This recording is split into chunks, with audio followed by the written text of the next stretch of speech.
Headlines के बाद नजर डालते हैं खबरों पर। आपको बता दें कि दिल्ली में जेडीयू की राष्ट्रीय कार्यकारिणी की मीटिंग है और उससे पहले आपको बता दें कि पार्टी पदाधिकारियों की एक मीटिंग चल रही थी जो खत्म हो गई है। तो दिल्ली के जेडीयू दफ्तर में पार्टी की राष्ट्रीय कार्यकारिणी की मीटिंग है। इसमें शामिल होने के लिए मुख्यमंत्री भी यहां पर पहुंचे हुए हैं। उनके साथ उपेंद्र कुशवाहा हैं, पार्टी के सभी पदाधिकारी मौजूद हैं। अब 4 बजे राष्ट्रीय कार्यकारिणी की बैठक होगी।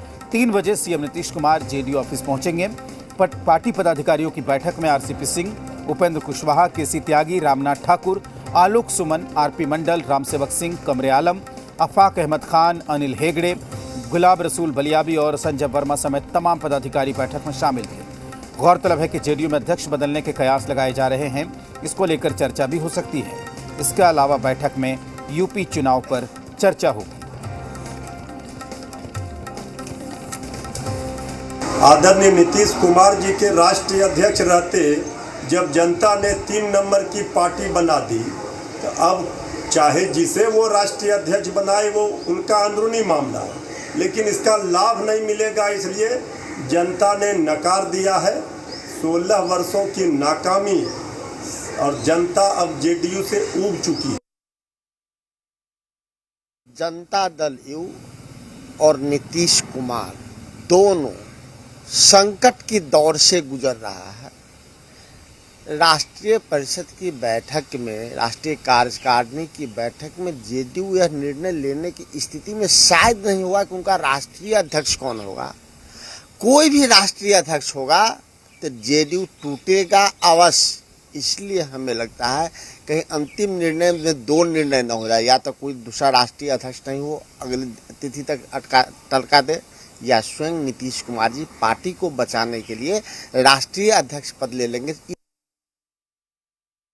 आज जनता दल यूनाइटेड की राष्ट्रीय कार्यकारिणी की मीटिंग दिल्ली में आहूत की गई है, जहां आदरणीय नीतीश कुमार जी और जितने भी राष्ट्रीय पदाधिकारी हैं, राष्ट्रीय कार्यकारिणी के सदस्य हैं, वो सब लोग हिस्सा लेंगे। कई विषयों पे चर्चा होगी और मीटिंग के बाद जो भी निर्णय लिया जाएगा निश्चित रूप से मीडिया को भी बताने का काम हम लोग करेंगे। जदयू के राष्ट्रीय कार्यकारिणी में उनका जो पार्टी के अंदरूनी विषय है उसको तय कर लेंगे। माननीय मुख्यमंत्री श्री नीतीश कुमार जी देश के एक अनुभवी और परिपक्व नेता हैं। वो बहुत ही अच्छी तरह से सारे मुद्दों को, सारे विषयों को वो सुलझा लेंगे और उनके यहाँ सारा चीज सहजता से। ये जदयू का अंदरूनी मामला है, अपना मामला है। संगठन में हेर फेर करना या संगठन को कैसे आगे सशक्त और मजबूत बनाना, यह हर पार्टियां चाहती है। अगर जदयू कोई निर्णय लेती है या नए अध्यक्ष बनाती है, यह मुख्यमंत्री पर निर्भर करता है कि यह आगे क्या करना है जदयू के अंदर में। और आपको बता दें कि पार्टी पदाधिकारियों की मीटिंग खत्म हो गई है, जबकि 4 बजे से राष्ट्रीय कार्यकारिणी की मीटिंग है। इसके बारे में केसी त्यागी ने कहा कि आगामी चुनाव में पार्टी के संगठन को किस तरीके से मजबूत किया जाए, किस तरीके से परिवर्तन उसमें किया जाए, इसको लेकर चर्चा हुई है। और गुलाम रसूल बलियाबी ने भी मीटिंग के बारे में जानकारी दी है। राष्ट्रीय कार्यकारिणी में प्रस्ताव होंगे, उसमें सबसे पहला है केंद्र सरकार द्वारा जो NEET में जो 27% का आरक्षण ओबीसी के लिए और 10% का आरक्षण इकोनॉमिकली जो वीकर सेक्शंस हैं उनके लिए किया गया है, उसके लिए पार्टी ने केंद्र सरकार को धन्यवाद किया है, उसकी प्रशंसा की है, इसका स्वागत किया है और सरकार से आग्रह किया है कि इसी की तर्ज पर और केंद्र सरकार में जिस तरह से व्यापक प्रतिनिधित्व पिछड़ी जातियों का हुआ है, उसी को मान्य करके आने वाले समय में जातिगत जनगणना भी कराई जाए। हमारे साथ बलियाबी साहब जुड़े हुए हैं। अभी पदाधिकारियों की बैठक हुई थी, बैठक में क्या कुछ हुआ है विस्तार से ये बताते हैं। क्या कुछ बैठक में हुआ और कहाँ आप लोग? देखिए, अभी पार्टी के राष्ट्रीय पदाधिकारियों की बैठक थी। उस बैठक में संगठन पर और अन्य मुद्दों पर चर्चाएं हुई हैं। आने वाले जो बैठक होनी है उन सारी चीज़ों को कैसे देखना है, कैसे क्या करना है, तो मुख्य मुद्दे जो हैं उनमें संगठन को मजबूत करना, जिन राज्यों में चुनाव होना है वो राज्य वहाँ हम कैसे क्या करेंगे उसके लिए प्रस्ताव अपना लेना। उसके अलावा जो ख़ास तौर से जातीय आधारित जनगणना की जो बात है, तो जनता दल यू ने, बिहार सरकार ने, बिहार के माननीय मुख्यमंत्री श्री नीतीश कुमार जी ने बिहार विधानसभा से सर्वसहमत से जातीय जनगणना कराने का जो आग्रह केंद्र सरकार से किया है, पुनः आग्रह करने का, इन्हीं सारी चीज़ों पर चर्चाएं हुई है, बातें हुई हैं। और कुछ विशेष नीट में जो आप लोगों ने नीट में जो हुआ है, केंद्र सरकार ने जो ओबीसी को और पिछड़े अति पिछड़े समुदाय के बच्चों को एक अवसर दिया है, इसके लिए भी, इस पर भी चर्चाएं हुई हैं।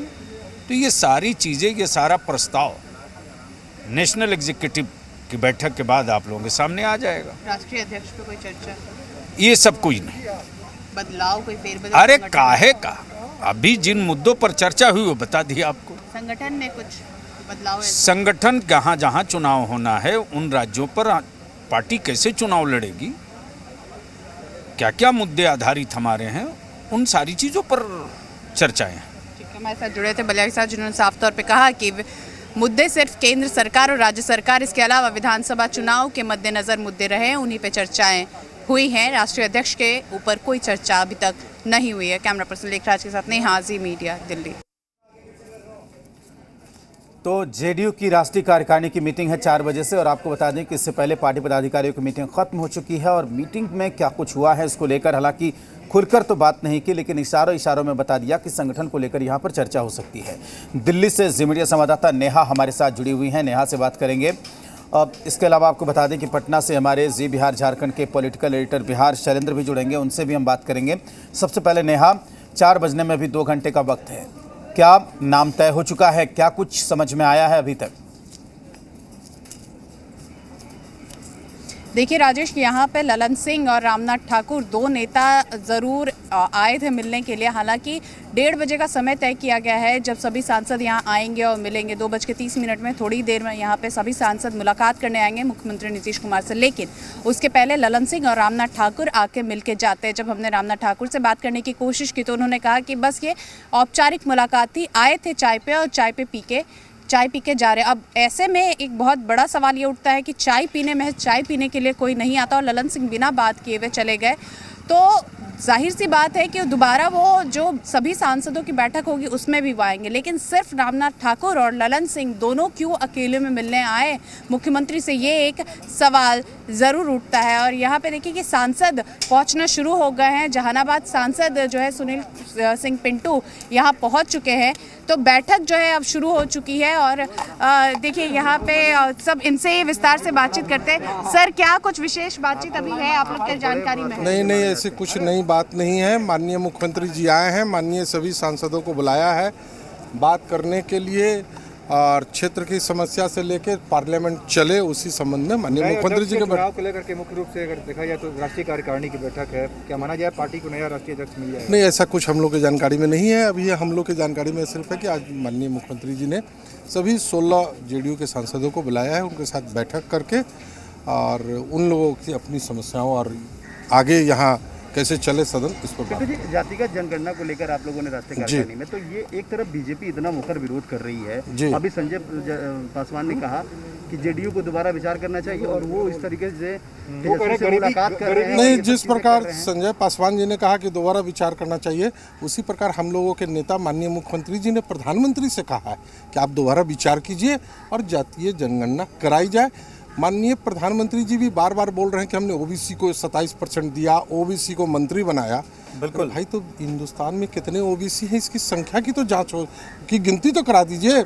आप भी ओबीसी के हितैषी हैं, हम लोग भी ओबीसी के हितैषी हैं, माननीय मुख्यमंत्री जी भी ओबीसी के लिए चाहते हैं कुछ हो, तो एक बार जनगणना तो करा दीजिए ताकि नीति आयोग आगे कुछ बनावे तो ओबीसी के लिए अलग से कुछ दे। आप लोग उस पर एकदम मुखर है, आप लोग उस पर जी एकदम हम लोग हैं।